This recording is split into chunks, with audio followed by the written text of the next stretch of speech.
Hear the trumpets, hear the pipers,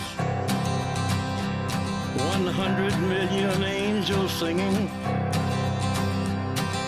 Multitudes are marching to the big kettle drum. Voices calling, voices crying. Some are born and some are dying. It's Alpha and Omega's kingdom come.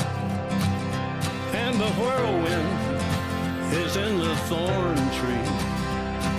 The virgins are all trimming their wicks. The whirlwind is in the thorn tree. It's hard for thee to kick against the pricks. Till Armageddon, no shalom, no shalom. Then the father hen will call his chickens home.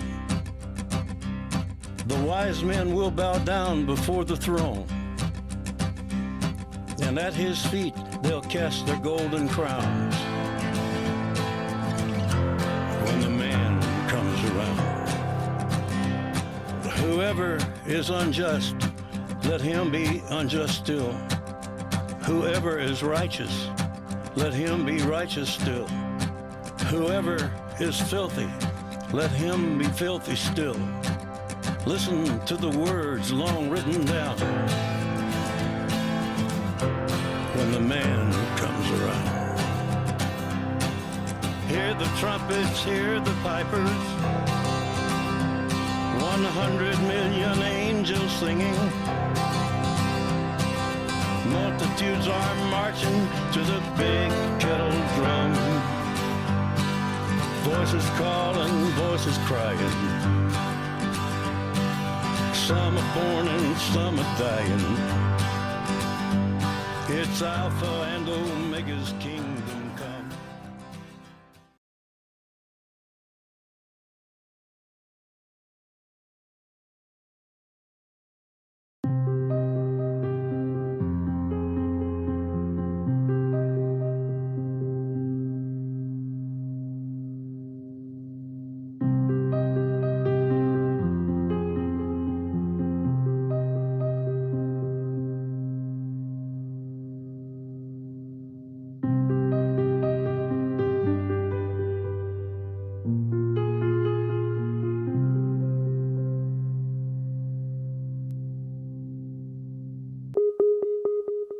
When I have an episode of hallucinations, I will hear these very loud voices very close to my ear.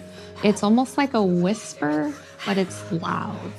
If I had to describe it, it was like if a shadow could yell. My first symptoms of schizophrenia was pretty much just zoning out, thinking I was in a different place. Then it turned into kind of voices in my head. I noticed that a lot of my voices usually come out when I'm suddenly angry or sad, like in a deep, deep anger or sadness. But they also come out randomly for me too, and I've had them for majority of my life in my young age when I wasn't depressed at all. So I do believe I have schizophrenia, and it's not a depression thing. I would hear mumbling, whispering, that kind of thing. When I could hear the water running through the pipes, I was hearing mumbling. It was as if people were having conversations in the next room or something like that. And then I noticed that if I was to listen to music, and then I'd pause the song, the music would continue playing. And I would hear it with my ears. It wasn't something that like I was hearing in my head, like I was hearing it with my ears. It was a physical thing. How do you think about your mental health? I always relate it to a flapping door. Sammy is 23. She's been hearing voices and experiencing hallucinations since she was a child. Well, what is it to you? It's just paranoid schizophrenia. That's how I see it. The door is constantly, literally constantly flapping, open and closing, and I'm still holding on. I only hear these voices in my flat. And they happen to be Chinese. and I don't believe it's in my head, but everybody else does. I hear them at certain places, but not in other places. It just happens to be where I am. When I lived in Birmingham, I've never heard any voices there. At first, because it was words, right? So at first, it was this word just repeated over and over again. And like the first 2 times that it happened, I was like, that's weird, like, because I couldn't work out like the source of the voice. I was like, that's very strange. And then it happened more and more, and I was like, what on earth is going on? And I remember thinking, am I controlling this? Am I making this happen? So I made myself think of other words, and I thought about those words, and then I heard those words out loud, repeated, but not in my voice, in a different voice.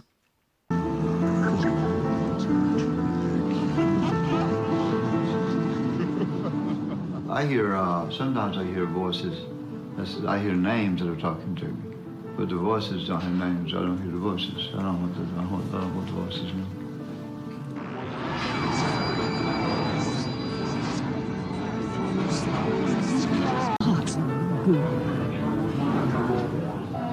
Is it one voice or many voices?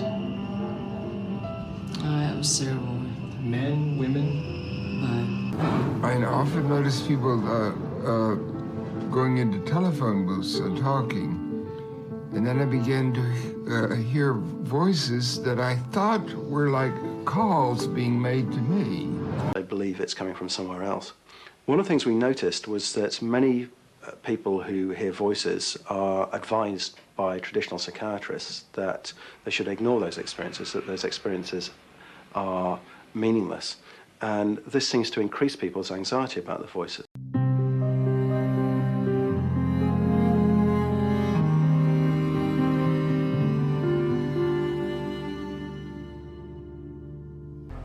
It can be very lonely having schizophrenia. The paranoia, the fear, the voices, everything that goes along with it. It just plagued me over and over again. I thought my mother was trying to hurt me. I didn't know what to do about anything because I thought everyone had it out for me, so I didn't know who to go to for help. Sometimes I kind of hear a voice more coming from the right side of my head saying like, everyone hates you, stop what you're doing, don't do anything, nothing. Well, it's kind of like the other side of me is kind of arguing back with the voice. Don't worry about anything, chill, just chill, breathe, chill, just chill, you can get through it. And it's kind of just like the thing is, who's gonna win, who's gonna win, who's gonna win? I do hear voices as I'm walking down the street, so in my head I'm thinking of the person talking to me, but then I start talking back to the person. And then maybe I'll snap out of it, look around, and like 5 people are staring at me. But mostly I kind of just get plagued by thoughts that are just so repetitive in my head and they just go around over and over and over again, when really I just want it to be nice and quiet and silent. People think that just because you're on medicine that the voices will completely stop, but you just can't stop the voices. With medication, it's more positive listening, it's more just zoning out. As long as I'm not thinking of negative, horrible things. My soul was leaking out of my body. I just saw a human being empty.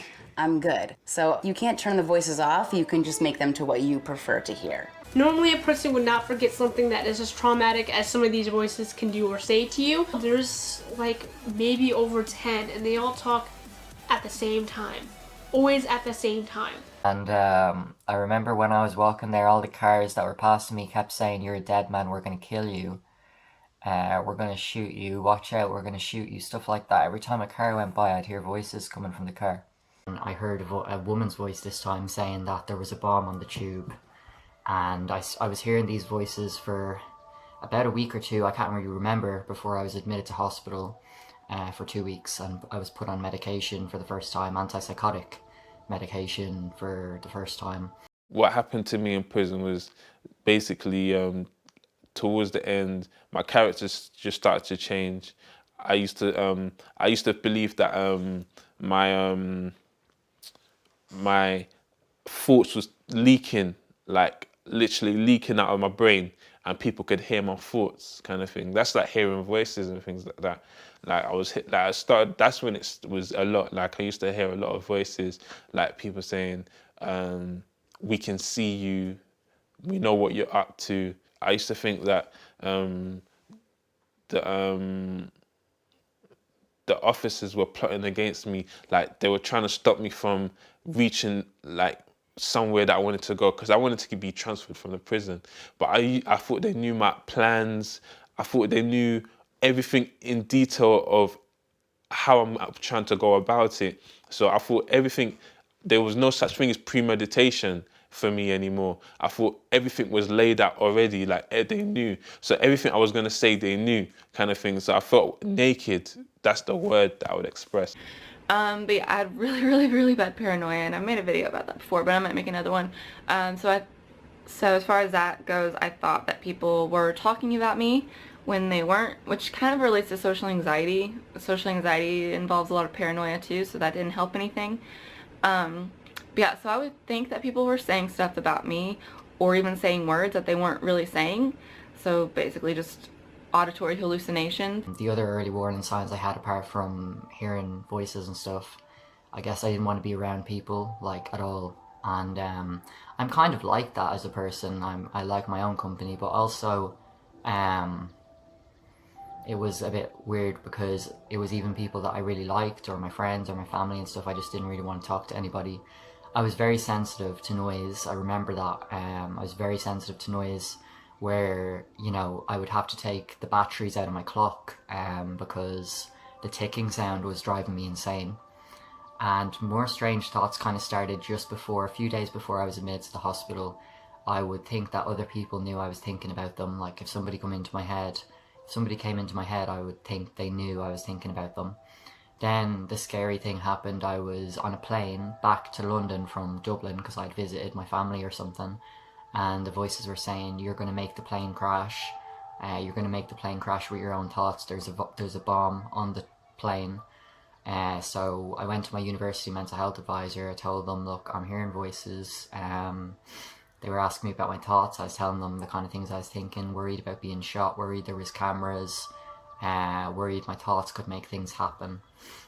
And God shall wipe away all tears from their eyes, and there shall be no more death, neither sorrow nor crying, neither shall there be any more pain, for the former things are passed away.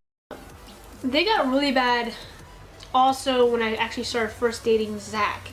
But instead of talking to me, they would start screaming. Like screaming at the top of their lungs. Like they were dying, or I'm dying. And they would just start screaming so loud that I would be on my knees, having my hands over my ears, thinking, not thinking that it was outside, but thinking it would help me in some way. So they did go from yelling at me to screaming, and sometimes it would mix between the two, from screaming to suddenly yelling at me and then screaming again. And it was just a conflict of a lot of things that would eventually trigger my borderline, and I would just get angry or depressed or something very emotional that I couldn't handle. It's super real. Like, I think it's real in my head when it's happening. You can't tell them to shut up because they're not going to listen to you. That's the whole point of them. And I remember when I was in the hospital, I was hearing voices all the time. And they would say words, phrases. A lot of the time they would repeat the same things. I also had this thing where if I thought something, I'd hear it out loud. Or if I read something, I would hear it out loud. And the medication, I remember, so I started medication then. And I remember it took a few weeks, but slowly the volume of the voices went down compared to how it was. But I definitely also remember that at night time it was a lot worse. And that's still the case now. When I go to sleep at night, I start hearing voices almost immediately when my head hits the pillow. Like, it's weird how that happens. You know, I can kind of go most of the day without hearing anything, sometimes all the day without hearing anything, but at nighttime it seems to reappear. It's in a language that I can't understand, and there's another voice that tells me that I'm useless and worthless and not worth anything, and that I should just quit and give up everything that I do. So I take these 3 medications in the morning. There are 2 antidepressants and 1 anti-anxiety. Me being tired is definitely a side effect of the antipsychotic medication that I take at night. Does it make you feel bad, or can you pretty much ignore them? Well, I try to ignore them, but sometimes it does make me feel bad. I see. And what is it that makes you feel bad? The remarks that I hear, you know, being called a bum and stuff like that. So you start to take it personally? Yes, sir. I had a closet where, you know, the normal sliding door type of closet. And in the closet, there was a dresser. Now, the dresser was like right here, and here was the wall right next to the dresser. And if you squeeze in between that, which normally a normal human couldn't, you can get to a little square area, like maybe 1 foot wide and 2 feet long of an area of empty space. And I used to crawl in between there whenever I had a major episode with the voices or borderline, etc. And whenever the voices would start screaming and yelling, I used to write the things that they said on the wall. And the wall became covered with words and everything like that. So I used to have a room or a closet like that. And the reason why I'm explaining this is because that's where I always hid. That's where I went, where I stayed. I always preferred the closed-off places compared to the open places during an episode. Now, I've since moved from that house, and I've had to paint over the words and everything like that. I never really realized as a child that there was something potentially wrong with me. I just thought that's one of those scary things that you have to deal with when you go to bed at night. The monsters come out, and that's really how I looked at it. Fast forward a little bit, I was in college, and I started hearing the voices while I was taking a test. And that was the first time I had ever heard them during the daytime. The next couple years were really difficult. They started getting worse and worse, and I started seeing these like shadows around. So eventually I went to see a psychiatrist, and they prescribed me some medication, which would be many, many years of me trying different medications and trying to figure out what worked for me. That time, they diagnosed me with schizoaffective disorder, but a couple years later, they changed it to paranoid schizophrenia.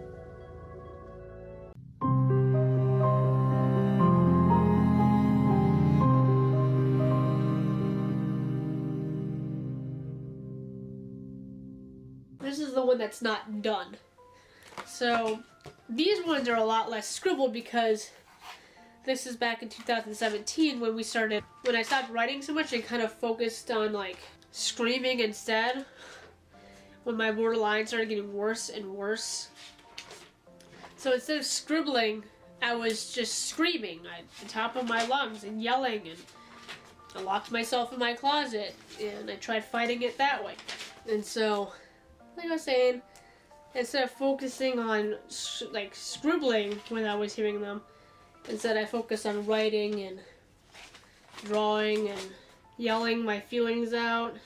And I also started writing quotes that Zach would say to me during my episodes to remind myself that, not remind myself, but remind him that sometimes when I'm having an episode, he does say things that are hurtful to me, although I can't control it. And I don't use them really against him. I just remind him, hey, you did say this. Is this true? Am I really like this? Because I would like to change myself for the better no matter what, even during my episodes. Because having these episodes is terrible. You want to be a better person, but they don't let you be a better person. They let you feel like an utter disastrous monster that deserves nothing, that abuses and hurts everyone you love, and it's mostly just borderline that makes me feel that way. My schizophrenia just makes me hear and see things. And from hearing and seeing the things that I get from my schizophrenia, my borderline uses to its advantage and tries to destroy the world around me. I don't want to feel that way when it happens, but unfortunately, until I can afford to see a psychologist, it's what I'm stuck with. It's hard to, get over the fact that that happens to you, that you can't control it, that everything you do is controlled by something in your brain that can literally turn you off whenever it wants to. And it's scary. For we wrestle not against flesh and blood, but against principalities, against powers, against the rulers of the darkness of this world, against spiritual wickedness in high places. Wherefore take unto you the whole armor of God, that ye may be able to withstand in the evil day, and having done all, to stand. I hope I opened your mind to what's going on with a schizophrenic or a borderline person during an episode with the things I just showed you. It's scary. I try to let it out best as I can with drawing and comics, that stuff, because I want to remind myself that this is real, that what I'm going through is a real thing, and I'm fighting it as best as I can. They'd insult me and stuff like that, like they'd call me names, they'd say things about me. The other ones that I had was the jump one. That's a repeated one. I still hear that now.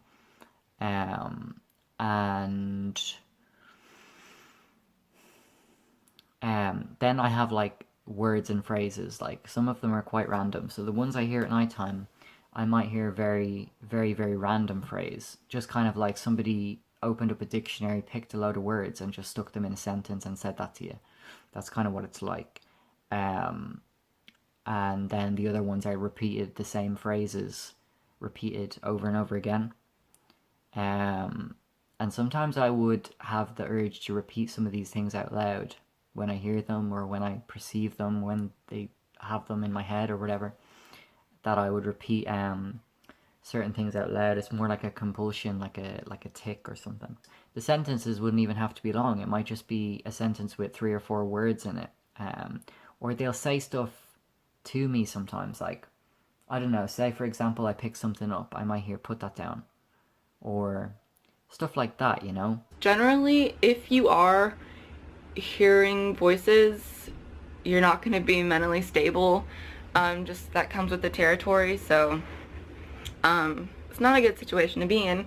Oh, sorry. So I was like otherwise mentally unstable besides hearing voices. And by mentally unstable, I don't mean violent. I don't mean I'm just gonna go on a shooting spree. By mentally unstable, I just mean like I wasn't like calm or in a rational state or thinking rationally or anything like that. I was just kind of, you know, impulsive, had mood swings, which for me, I don't know. I had mood swings, I had hypersexuality and recklessness and impulsivity or whatever. And, you know, basic like bipolar stuff, kind of classic textbook stuff. To be honest, music hasn't helped me. I thought it would, like I thought that would make sense. Music would block it out or whatever, but actually when I listen to music I can still hear them. Or they change, I can hear them popping up in the gaps in the words and the songs and stuff, which makes me not enjoy the song because I'm still hearing them and then I'm wondering what they're saying. But also I've had experiences where the voices have changed the words of the songs. So like I remember one time I was in a restaurant or something and they were playing music and they changed the word of the song to say something like, oh, you should die or something like that. And it was repeated over and over again. And that was a weird experience because that's one of those experiences as well where you can't tell whether it's real. You're like, wait, is that the song lyrics? Or then I started thinking, did somebody change the song? Like have somebody, I don't know, like hacked the song just so I would hear a different version? Like, you know, so the hallucinations can actually cause delusional thinking as well, I guess. And the other thing about it, like, is that nobody else would know. Unless you told them, I hear voices, nobody else would just think of that, you know? So it's quite an isolating experience because you could be hearing voices, you could be with your friends, you could be on the bus, whatever, and nobody else would know what you're going through, but it's all because it's all so internal, even though it feels like it's external to you, you know? It's all very, very internal. It's a subjective experience, you know? It's not objective, it doesn't exist in the objective world. The initial experience of hearing voices can be quite unnerving. Most can remember the precise moment they first heard a voice. I once tried to explain it to a psychiatrist and I said it's like half my brain's good and half my brain's bad. Quite often the bad side is the stronger one, but I try and control it. I just given birth to my second daughter.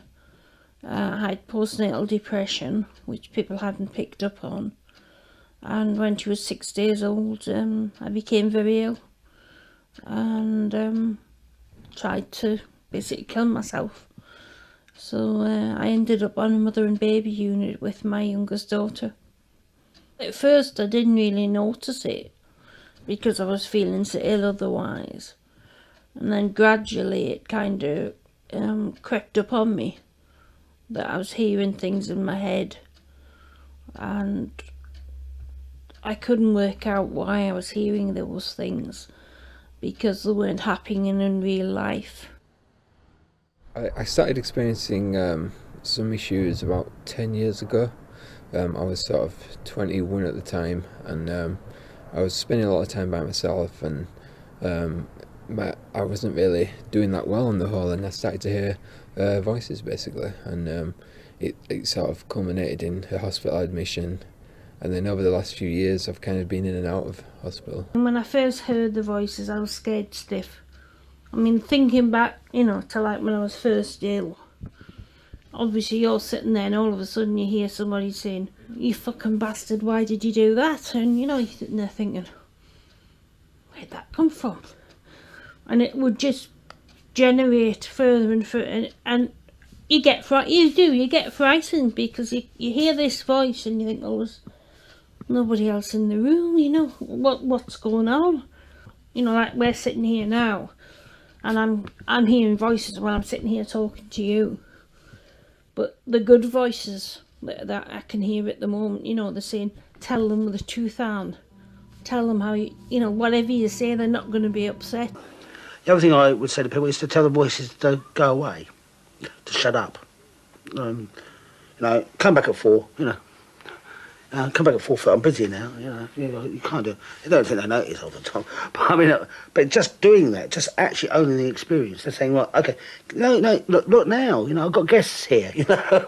Or I'll go to work, I'll go into my washroom, toilet room, and say, whoa, you know, shut up.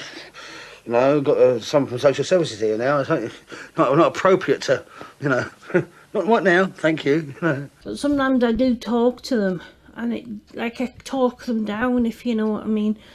Like, they could be up here, and I'll talk them down and then maybe get to about here. Between 70 and 90% of people who hear voices have done so following a traumatic event in their life. I think they've diagnosed me with schizophrenic and what do they call it now? Schizophrenic. Paranoid schizophrenia. Yeah, that's it. That's the one. Yeah, that's the one, chap. Yeah, that's the one. So I don't really talk about them. Hearing voices, that's what it means. Hearing voices. I must have said to them when I was poorly, I was hearing voices. I think I told them there were quite a few. There were some here, some there, you know what I mean, like people do. I just thought people were at me, getting at me, telling me stuff.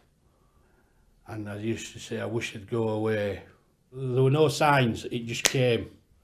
Just came like that. And we had to get people in to see me. In the evening after 8 o'clock, I set my mind open to the voices. They could talk to me, and all my attention was focused on the voices.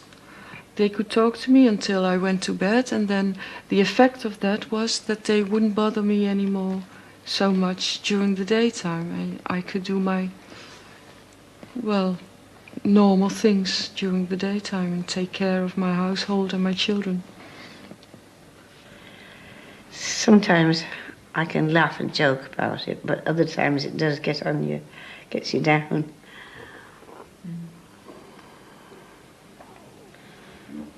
Depends on what sort of a mood I'm in, and I make a joke out of it, but you can't always do that, can you?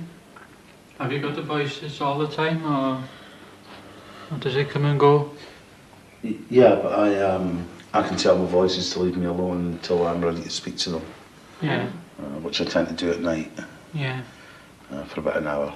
Because I hear these voices, and if I put the radio on, or put the television on, I kind of drown the voice, but it tends to get louder then. You know, as if something is being switched up, and I'm trying to say that it's not in my head, right. that somebody else is switching things on. I can hear them over the television as well. Yeah. and it gets infuriates you, and it's, you know, you can't get rid of them. And when I go to bed, they're there, and the first thing I hear in the morning are them. Did you find that you got aggressive towards when you tried to sort of explain it to someone? That you got aggressive because they didn't believe you? Yeah, especially in psychiatry, because I kept on saying it wasn't really happening, ignore it, it'll go away. Yes. And I was thinking, it's not going away. Yeah. So yeah, you do get angry, but I think that You anger did. sometimes is justified. Yes. Yeah.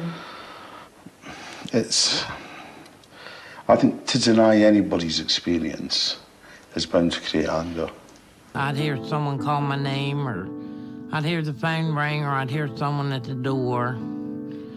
So I'd go there and no one would be there. I don't really know what the final goal is or anything. Is it to get rid of the voice, or for the voice to be there but me to manage him, or...? Obviously, often people come wanting to get rid of it because of how horrible it is. Yeah. Often the way forward is more about sort of changing your relationship with it so that it doesn't affect you or doesn't get in the way of your life.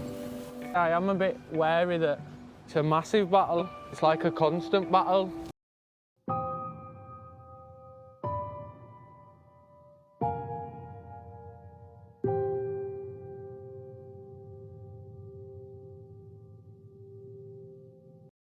It's not just from here, it's from here, it's from there, it's from there. It's all around you and you can't get away from it. So I'd like to welcome Ron Coleman, who's from the Hearing Voice Network in Manchester. And we've come to work very closely over the last 12 months, and it's a great opportunity to welcome him to Dolgellau today to talk about hearing voices.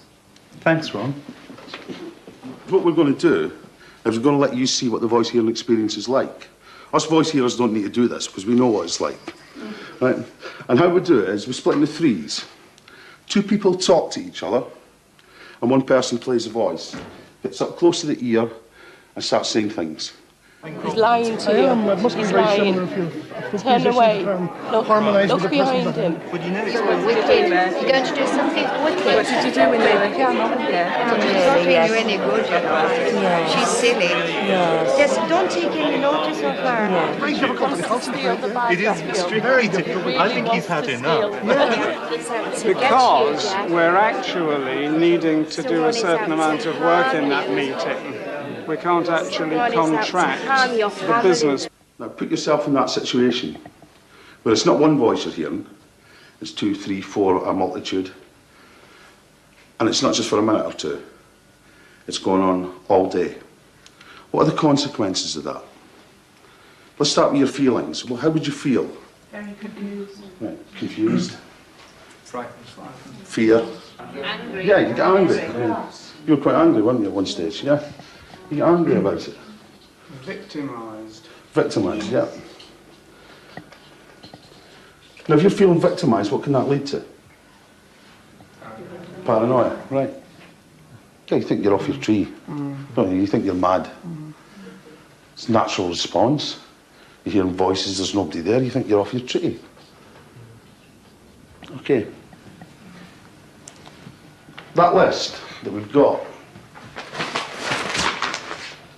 Confusion, fear, irritated, need to escape, harass, poor concentration, anger, victimised, paranoia, disjointed thinking. Where do you get that list? Where do you find that list? Or a list like it? Secondary symptoms of schizophrenia. But we were talking about consequences. Can't be both. Can't be symptoms and consequences. It's got to be one or the other. Consequence or symptom, chicken or egg, there's heated debate. But can research into the brain help us to understand what's happening in the mind?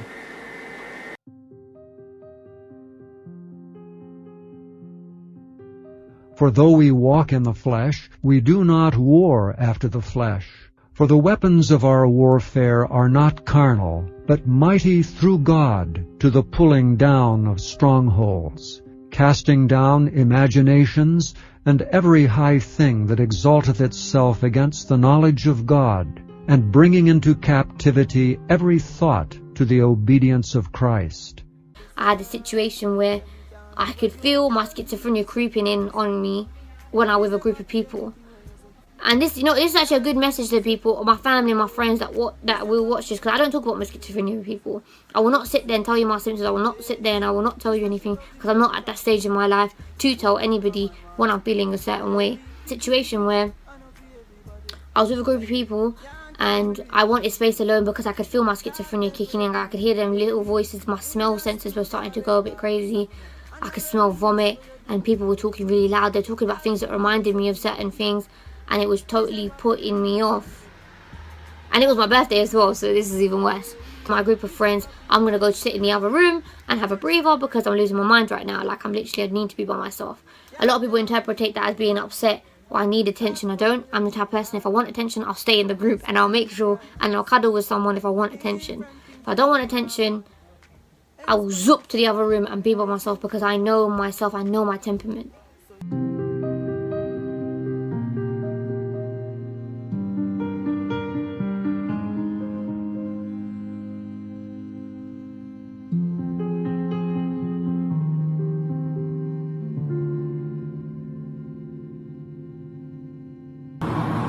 I noticed early on that Lisa was very interested in romance.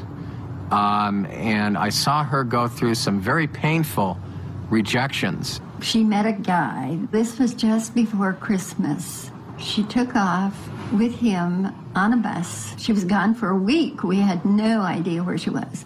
She was off her medication, and I was wrapping gifts. All of a sudden, I looked up, and there was Lisa outside, just really in a bad state. She thought our dogs were devils. She broke a clock because she thought it was a time bomb. I had to have the police come out, but before they would admit her, she had to have a court order to get in because she'd been in and out of the crisis so many times. Being a schizophrenic is like watching TV and having 44 channels on at the same time, and that's her environment 24/7. You know, there's just like little noises here or something there. And I'm trying to talk here, but that's distracting me, and it's all equal. That would freak anybody out. I hope I upload this video and I don't let my own head make me not want to upload it, because that's what happens all the time now, is that I make a video and my psychosis is like, don't upload that video, the video's crap and blah blah blah. And I'm sick of every video. I always mention this whole my videos are crap thing. I don't mean to do that. It's just that I just think it all the time. And it's annoying, like, for me to actually just be thinking that, because I know it's not true in reality, but I just think it's true because of what the voices tell me. So yeah, I hope all you guys are well. And like I said, if you have anything that helps you with depression, like, I was thinking of setting up a schedule for myself to remind me to do things like showering, like maybe set alarms on my phone to remind me to shower, because I do always feel so much better after I have a shower. Like last night I felt so much better, but it's just so hard not being able to go outside. That's really what's making me depressed right now, you know. It's really hard because I used to love walking and cycling, and this stupid psychosis has just taken so many things away from me, and I get so frustrated with it. I really do. Come unto me, all ye that labor and are heavy laden, and I will give you rest.